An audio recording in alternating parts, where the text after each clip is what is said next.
राम नारायण राम. जलकुंभी केवळ तलावातच असते, समुद्रात त्याला स्थान नाही.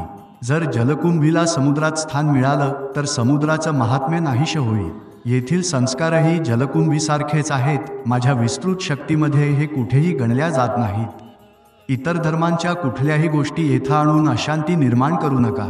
मी जर एखाद्या वेश्याव्यवसायात राहिलो तरीही मी माझ्या बोलण्यावर ठाम आहे. हत्ती जितकं खातं तितकं तुम्हाला देणं भागच आहे. तो जर 100 मण खाल्ला तर तुम्ही त्याला राक्षस म्हणू शकत नाही. जर माझं काम वेश्याव्यवसायात असेल, मी माझ्या कामात गंदगी घेऊन फिरत असाल, सिनेमा पाहत असाल किंवा मद्यपान करून माझं काम करत असाल तरी त्यात काहीही चुकीचं नाही. माझ्या मार्गात किंवा या वर्तनात काहीही विरोध नाही. तुम्ही केल्यास तुम्हाला मार लागेल. तुम्ही केलत किंवा न केलत मी काहीही बोलणार नाही. जर मला वैयक्तिकपणे हे सर्व करायचं असेल आणि यामुळे मला काही अडचण येत नाही तर ते ठीक आहे. अशी गोष्ट कुणी सांगू शकतं का? अशी गोष्ट फक्त तेच लोक सांगू शकतात ज्यांच्यात सहजात शक्ती असतात. लहानपणापासूनच ज्यांची विभूती, ज्यांची शक्ती लाखो लोकांनी पाहिली आहे. जेव्हा विद्यार्थी आणि शिक्षक सर्व त्यांच्या जवळ येतात तेव्हा एकटा तोच सांगू शकतो की अशा प्रकारे चला.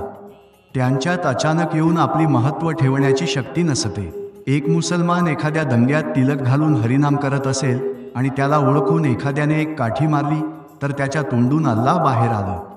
जो कोणी मोठा असो, फसव्या गोष्टी बोलल्यावर खरी गोष्ट उघड होईल. कारण खरी आणि मूलभूत गोष्ट त्याच्या बोलण्याच्या पद्धतीवरूनच समजू शकते. मी जे काही बोलतो त्यात संस्कारांचा काहीही स्पर्श नाही, तरीही मी संस्कारांच्या आसनावर बसलेला आहे.